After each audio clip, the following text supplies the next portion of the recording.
पहुंचेगी, और अगर वो और अगर उसकी स्पीड कम कर दी जाए तो कितने समय में पहुंचेगी। तो ये एक रियल लाइफ सिचुएशन है, और इस रियल लाइफ सिचुएशन को हम कन्वर्ट करते हैं इक्वेशन में। उस इक्वेशन को हम मैथमेटिकली सॉल्व करते हैं, उस सॉल्यूशन को रियल लाइफ में अप्लाई कर देते हैं कि क्या कितना टाइम वो ज्यादा या कम लेगी। तो इसको मैंने किया, तो मैंने अपनी क्लास को रेशियो प्रपोर्शन के लिए कुछ स्टोन्स बांट दिए। उमाशंकर सर नेक्स्ट स्लाइड दिखाएंगे प्लीज। जी, तो ये चार्ट देखकर आपको थोड़ा समझ में आएगा। उमाशंकर सर इससे नेक्स्ट वाली पहले दिखा दीजिए। तो मैंने बच्चों को ग्रुप्स में बांटा, और उनको हर ग्रुप को एक एक चार्ट पेपर दिए, और हर ग्रुप के हर बच्चे को कुछ स्टोन्स दे दिए रैंडम। किसी के पास 2, 4, 8 ऐसे थे, और मैंने उनको बोला कि इस तरह से आप चार्ट पर 3 कॉलम बनाकर लिखिए। तो अब इससे पिछली स्लाइड कर दीजिए अब उमाशंकर सर। तो बच्चों ने क्या किया कि इस तरह से ये टेबल का एक सैंपल है जिसमें ये लिखा है ईशिका ब्रैकेट में 4 has 2 times Nandini, Nandini 2 bracket में जितने स्टोन है वो लिखे हैं, और फिर उन्होंने कितने टाइम्स है वो लिखा है। फिर उसके बाद वहां से रेशो निकल के आई कि 2 टाइम्स है। तो उसके बाद फिर इस तरह से सब बच्चों का उन्होंने सेकंड कॉलम में लिखा। यहाँ पर एक बड़ा ही, जिसे हम बोलते हैं ना, आहा मोमेंट आया बच्चों के लिए भी और मेरे लिए भी। हुआ क्या, जैसे मान लीजिए मैं एक एग्जांपल लेती हूँ, एक बच्ची के पास 8 स्टोन है, दूसरे के पास 4। तो वो ना दोनों तरह से ही ऐसे लिख रहे थे। 8 4 का दुगना है, 2 गुना है, वो भी लिख रहे थे, और 4 जब पहले लिख रहे थे तब भी 2 गुना ही लिख रहे थे।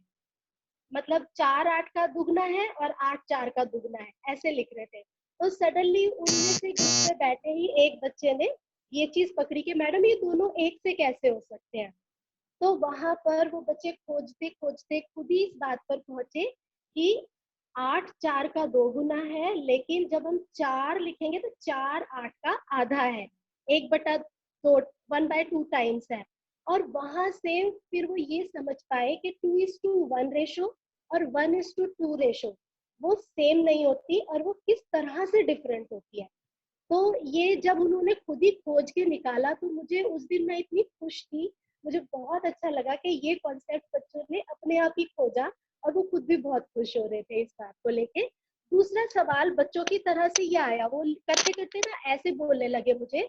एक उनमें से ग्रुप में से क्वेरी आई कि मैम 8 मतलब अगर जब हम रेशो देखें 3 और 6 का, या तो जैसे 2 और 8 का देखें, तो वो बोल रहे 8 4 से 4 गुना है, लेकिन मैं ऐसे भी तो बोल सकती हूँ कि 8 2 से 6 ज्यादा है।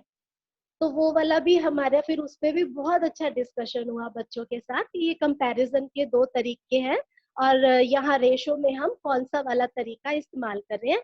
बाद में उन्होंने प्रपोर्शन निकाला, तो 2 सेम रेशो वाले जो नंबर्स थे उनको प्रपोर्शन में लिख पाते हैं हम, ये समझा। बहुत अच्छा बच्चों का यहाँ आउटपुट आया था। तो उमाशंकर सर नेक्स्ट दिखाएंगे प्लीज।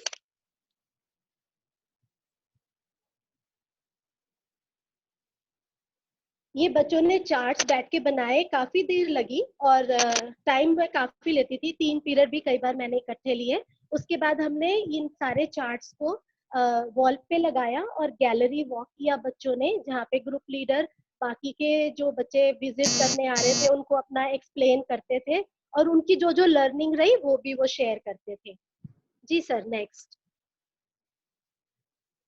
तो यहाँ से उनको जब थोड़ा सा आइडिया मिला रेशो का और प्रपोर्शन का, इस छोटे से डिस्कशन के बाद फिर हम नेक्स्ट एक्टिविटी पर गए, जिसमें डायरेक्ट प्रपोर्शन बताने के लिए मैंने ये किया कि पहले एक बच्चे को खड़ा किया, 4 टॉफी दे दी, टेबल बना के लिख दिया, एक बच्चा है तो 4 टॉफी। फिर 2 बच्चे बुलाए, दोनों को 4 4 दी, 8 टॉफी हो गई। इस तरह से मैं बच्चे बढ़ाते गई तो वो टॉफीज बढ़ती गई सेम रेशो में।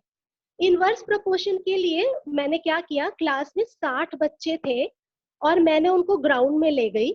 सर इसकी नेक्स्ट वो दिखाएंगे, उसमें फोटो है बच्चों की खड़े हुए नेक्स्ट स्लाइड में। तो बच्चों को मैंने पहले खुद ही ऐसे बोला कि आपने 3 लाइनें बनानी है और तीनों लाइनों में बराबर बच्चे होने चाहिए।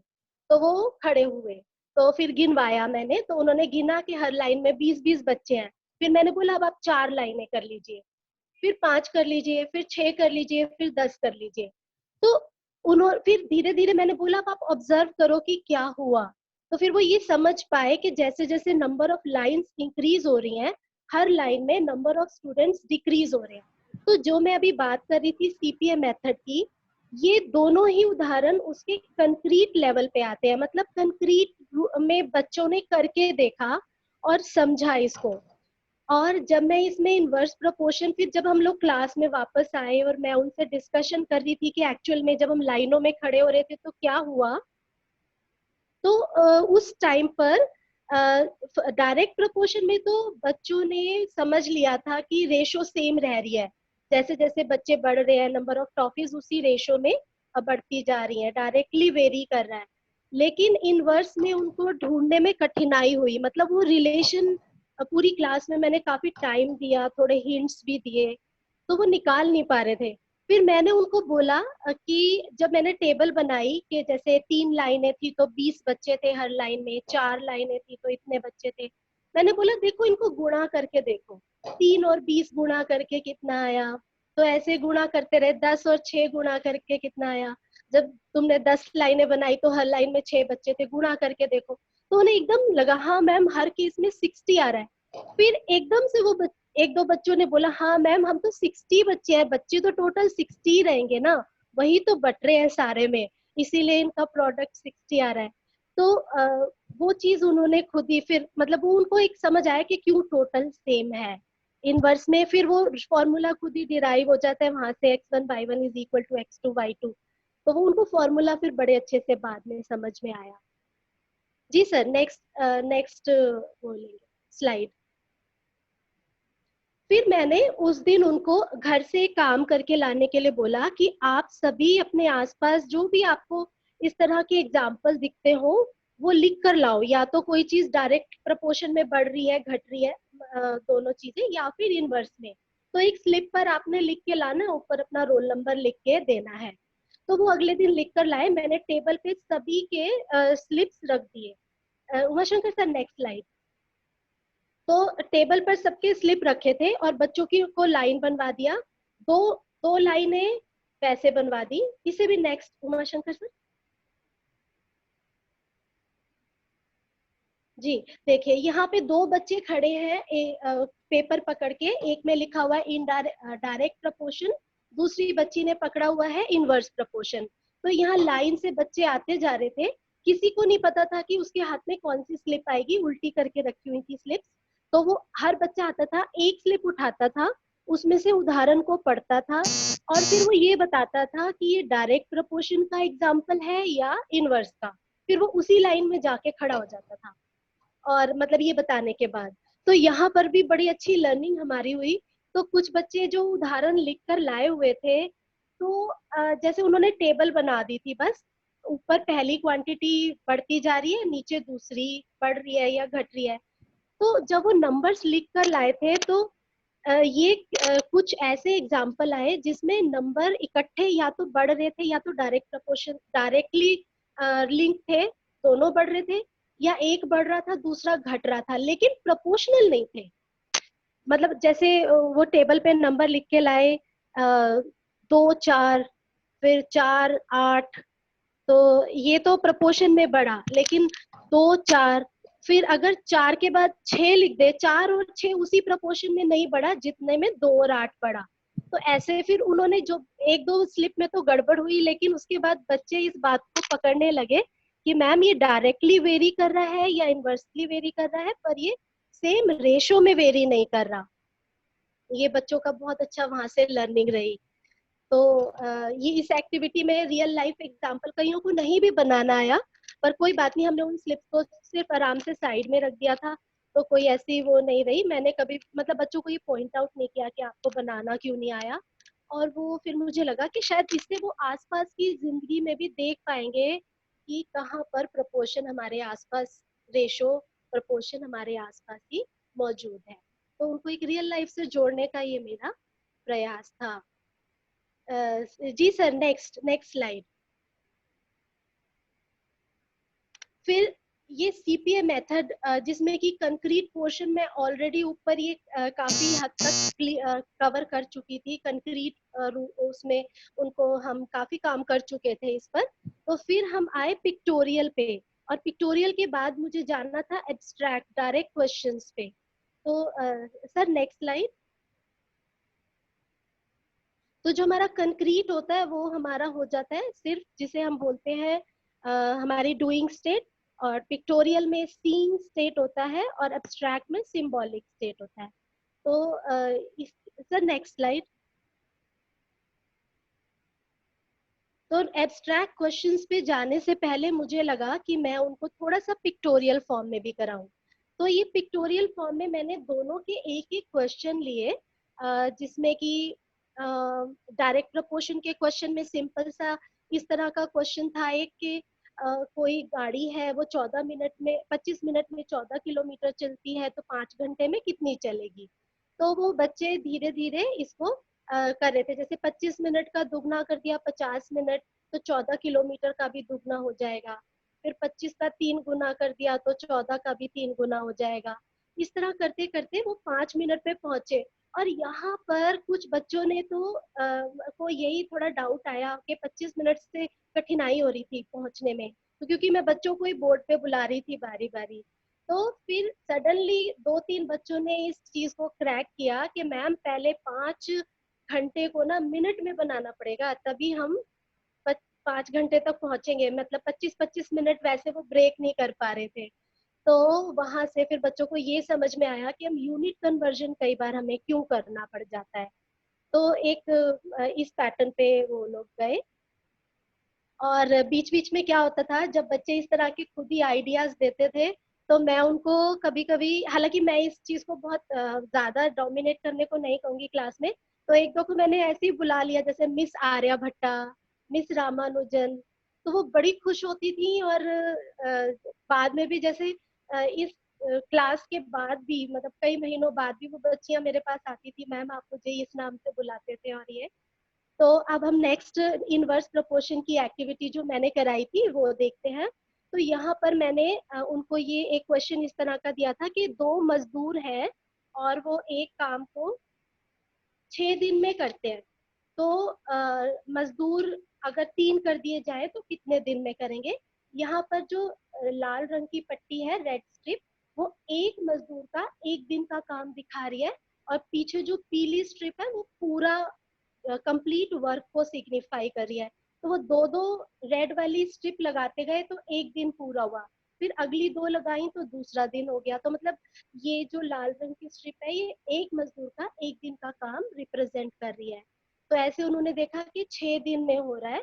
और अगर फिर बाद में नेक्स्ट लेवल पे मैंने उनको बोला कि आप अब 3-3 स्ट्रिप 1 दिन में लगाओ, मतलब अब 3 मजदूर हो गए, तो फिर उन्होंने खुद ही ये करा कि भाई 4 दिन में काम हो जाएगा।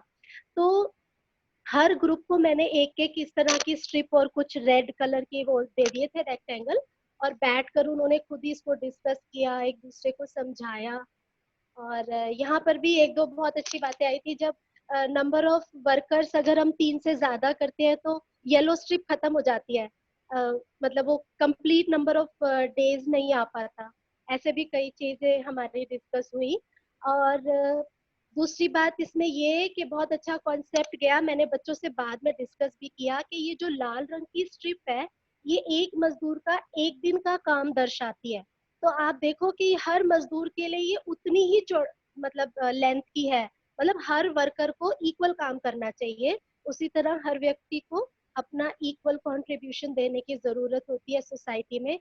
छोटा सा डिस्कशन हमने इस पर भी किया कि हम सबको बराबरी से मेहनत करने की जरूरत है। जी तो सर आगे नेक्स्ट स्लाइड।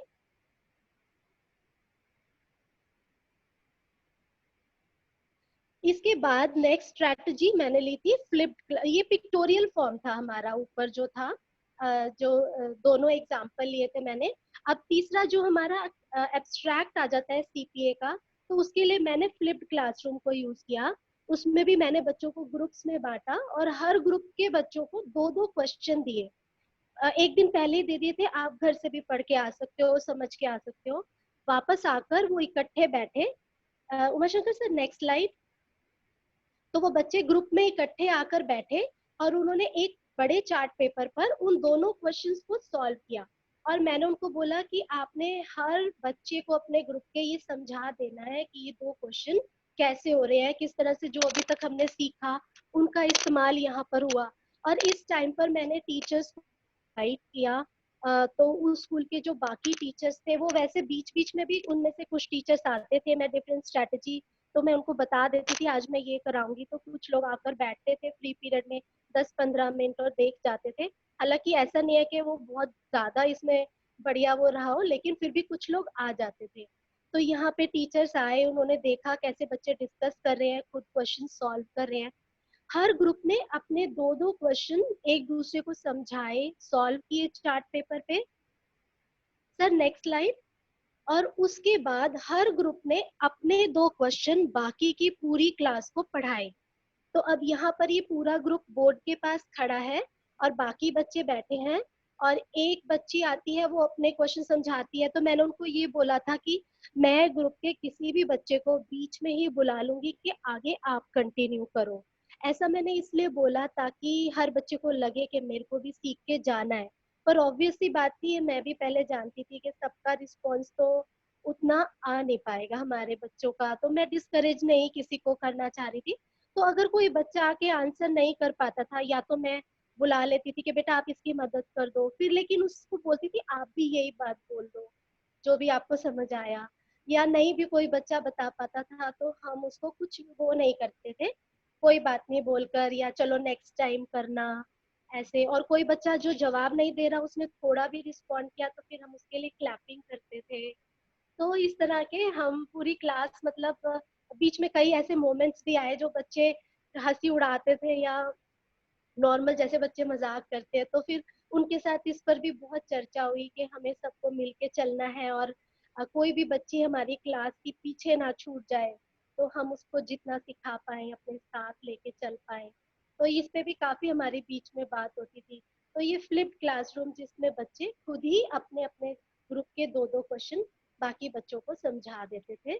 और बीच में आना पड़ता था मुझे, क्योंकि जो हमने पहले पढ़ा था उससे लिंक भी करना होता था, और कई चीजें बीच में बच्चे बताना भूल जाते थे।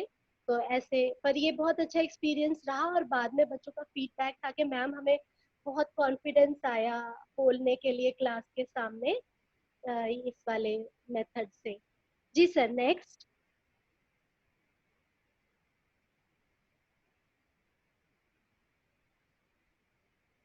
जी नेक्स्ट नेक्स्ट। तो उसके बाद मैंने किया डायनामिक ग्रुपिंग। इसके बारे में मैंने सुना था एससीईआरटी में, तो वहाँ हमसे शेयरिंग हुई थी। उन्होंने ये फिनलैंड में शायद इस स्ट्रैटेजी को देखा था, पर अभी वहां पर भी ये स्ट्रैटेजी थोड़ी सी मतलब वो इसको अभी मतलब कैसे किया जाए उस पर काम कर रहे थे। तो मुझे भी बहुत अच्छे से क्लैरिटी नहीं थी, पर फिर भी मैं चाहती थी कि मैं एक बार ट्राई करूं कि क्या होता है। तो डायनामिक ग्रुपिंग एक ऐसी स्ट्रैटेजी है जिसमें हम जो ग्रुपिंग करते हैं वो ग्रुपिंग स्टैटिक नहीं होती। तो उसमें क्या होता है कि आप किसी भी एक स्टैंडर्ड के बेस पर थोड़ी थोड़ी देर में ग्रुप के किसी एक या दो मेंबर को एक ग्रुप से दूसरे ग्रुप में भेजते रहते हैं। जैसे इसका मैं एक एग्जांपल दूं तो एक ग्रुप में कुछ क्वेश्चन दिए, हर ग्रुप में कुछ कुछ दे दिए। अब जिस ग्रुप के बच्चे ने सबसे पहले वो क्वेश्चन कर लिए उसको हम दूसरे ग्रुप में भेज देंगे कि तुम सेकंड में चले जाओ, सेकंड वाले को थर्ड में भेज देंगे। तो इस तरह जो बच्चा फास्ट होगा वो ज्यादा क्वेश्चन कर लेगा, और जिनसे नहीं हुआ वो अपने ग्रुप के करेंगे, समथिंग लाइक दैट। तो मुझे बहुत क्लैरिटी इसकी थी नहीं, और इस स्ट्रैटेजी में मैं बहुत बुरी तरह फेल हुई। और मतलब इसीलिए मैंने इसको ज्यादा उसमें मतलब मैं इसका कुछ ज्यादा दे भी नहीं पाई अपना एनालिसिस, बट आई ट्राइड। तो सर नेक्स्ट स्लाइड दिखाएंगे। मैंने इसको ऐसे किया था कि मैंने दो सर्कल्स बनवाए, जिसमें मैंने इनर सर्कल में भी 5 बच्चे बिठाए हैं, हर बच्ची के सामने आउटर सर्कल में एक और बच्ची बैठी है। तो अब हर बच्चे के पास एक शीट थी जिसमें क्वेश्चन लिखा हुआ था। हर बच्चे को अपना क्वेश्चन करना था, फिर अपनी शीट अपने सामने वाले पार्टनर से एक्सचेंज करनी थी। तो जिसके दोनों क्वेश्चन हो जाते थे वो घूम जाता था, मतलब टर्न कर जाते थे। तो इसमें बच्चों की स्पीड में बहुत फर्क रहा। तो मुझे इसमें काफी मतलब ये सक्सेसफुल नहीं रहा, मुझे करना नहीं आया।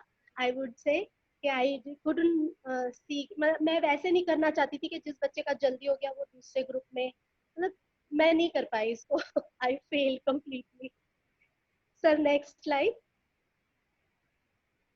हाँ, तो इसके बाद मैं जो आपसे शेयरिंग इसके बारे में करना चाहूंगी वो एक तो बच्चों का जो फीडबैक मेरे पास आया वो बहुत अच्छा था। इसमें तो कुछ बच्चे जैसे इस तरह से कह रहे थे, बाद में भी मतलब जैसे 2 4 3 महीने बाद भी मैं उस स्कूल में जाती थी तो वो बच्चे मेरे पास आते थे, बोलते मैम वो टॉपिक हम कभी नहीं भूलेंगे, तो वो हमें आज भी याद है। तो ये चीज मुझे लगा, जैसे टीचर्स कई बार कंप्लेन करते हैं कि हम आज जो पढ़ाया कल बच्चे भूल जाते हैं, कुछ भी इनको याद नहीं रहता। तो मुझे लगा है कि इंटरेस्ट और जॉय क्रिएट करने में उनका एक मेमोरी भी काम करती है। और दूसरी बात, उन्हें ये लगा मैम हम तो खेलते खेलते ही सीख गए, हमें पता ही नहीं चला, बड़ा मजा आ रहा था। और कॉन्फिडेंस उनका डेवलप हुआ। और फिर और एक अगला जो फीडबैक बच्चों का बहुत अच्छा मुझे लगा, तो वो उनमें से सारे तो नहीं, हाँ, लेकिन काफी बच्चे ये बोल रहे थे कि मैम अगर ना हमें क्वेश्चन घुमा के भी इस चैप्टर में अब आता है ना तो हमको समझ आ जाती है बात। तो ये हमारा जो मैथ्स में काफी वो होता है कि हाँ चेंज हो जाए थोड़ा सा भी क्वेश्चन में तो बच्चे हिल जाते हैं। और चैलेंजेस भी बहुत रहे, जैसे कि मैं अगर किसी एक टीचर की तरह से सोचूं तो ऑब्वियसली मुझे इतना समय नहीं मिलेगा जितना एज अ मेंटर मुझे वहां मिल जाता था। टीचर्स और प्रिंसिपल मुझे कोऑपरेट करते थे, 2 3 पीरियड इकट्ठे भी दे देते थे, पर टीचर की तरह से ऑब्वियसली एक पीरियड में वो करना, क्योंकि बच्चों को हैबिट भी नहीं थी इस तरह से पढ़ने की।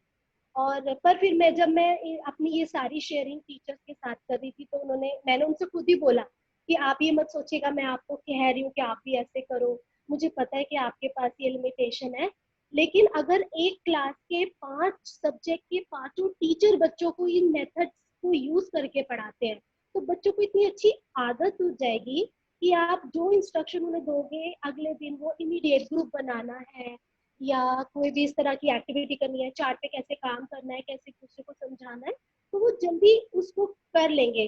और आप किसी से हर रोज ना करिए, ऐसे हफ्ते में 1 दिन 2 दिन भी करें इस तरह की एक्टिविटी, तो बच्चों के और किसी से पीरियड बोरो कर लें। तो हमने इस पे काफी चर्चा की कि हम वो भी कैसे इसको कर सकते हैं। दूसरी बात, स्पेस की भी दिक्कत आती है, क्लासरूम में इतना शायद मेरे को हर एक्टिविटी ना पॉसिबल होती, तो मैंने एक अलग उनका रूम था बिजनेस स्टडी का, वो मैंने लिया था क्योंकि वहाँ बेंचेस नहीं थे, मैं अपने हिसाब से बिठा सकती थी। और दूसरी बात, बच्चे मेरे लिए अननोन थे, मैं उनको मतलब जानती नहीं थी, तो मुझे शुरू में कुछ समय उनसे जुड़ने में ही लगा। और एक चीज ये भी थी कि बच्चे भी मुझे नहीं जानते थे और कुछ परेशानी मुझे इस चीज को लेकर भी आई, जैसे अगर मैं उनको मैथ्स पढ़ाती तो बच्चों को थोड़ा सा ये कंसिडरेशन होता है कि हमारे पेपर भी मैम ने चेक करने हैं, हमें पास भी मैम ने करना है। मुझसे उनको कोई ऐसा डर नहीं था, मतलब अगर वो नहीं भी पढ़ रहे तो मुझे उनको बीच बीच में, कुछ बहुत अच्छे बच्चे थे जिन्हें मोटिवेट करने के लिए मुझे उनसे बात करने की जरूरत पड़ी, मतलब उन्हें, क्योंकि स्लो बच्चों के साथ वो कई बार लगता था उन्हें मैम हमें समझ आ गया आगे बढ़ जाओ, और जनरली टीचर्स ऐसे कर ही देते हैं कि बढ़ जाते हैं जो आगे के 5 10 बच्चों को समझ आए। तो मैंने बोला नहीं बेटा, सबको लेके चलेंगे, इनके साथ भी थोड़ी तुम बात करो। तो उनको पेशेंस नहीं रहती थी, तो उन बच्चों को जोड़ने में भी मुझे थोड़ी सी कठिनाई हुई, पर वो समझ गए, फिर भी मान गए। और शायद मेरे को लगता है कि उनसे ये बात करना जरूरी भी था। क्लास बहुत बड़ी थी, जनरली 60 बच्चे प्रेजेंट होते ही थे, 60 अबव ही होते थे। और फिर मैंने लास्ट में बच्चों से पूछा बेटा आपको सबसे ज्यादा मतलब क्या चीज परेशान करी, हमारा पूरा चैप्टर हमने पढ़ा। तो वो उनमें से बहुत से बच्चों का ये फीडबैक था कि मैम, मैंने रिटर्न में लेती थी, ऐसे नहीं है कि वो बोलकर बताए क्योंकि फिर वो सब हाँ में लाते हैं। तो मैंने उनको, तो उन्होंने लिख कर मुझे दिया, मैंने उसको थोड़ा पढ़ा। कई बच्चों ने ये लिखा था कि मैम जब बच्चे ग्रुपिंग के टाइम पर जो थोड़े शोर करते थे, इनडिसिप्लिन, वो हमें अच्छा नहीं लगता था। हमें लगता था कि मतलब वो पीसफुली इस काम को करें, एकदम से बात माने। तो ये बच्चों के साथ थोड़ी बड़ी क्लास में प्रॉब्लम आती है और आई भी मुझे। तो थैंक यू सो मच। आपके प्रश्न कुछ आप इसके बारे में शेयर। हाँ, थैंक यू सो मच।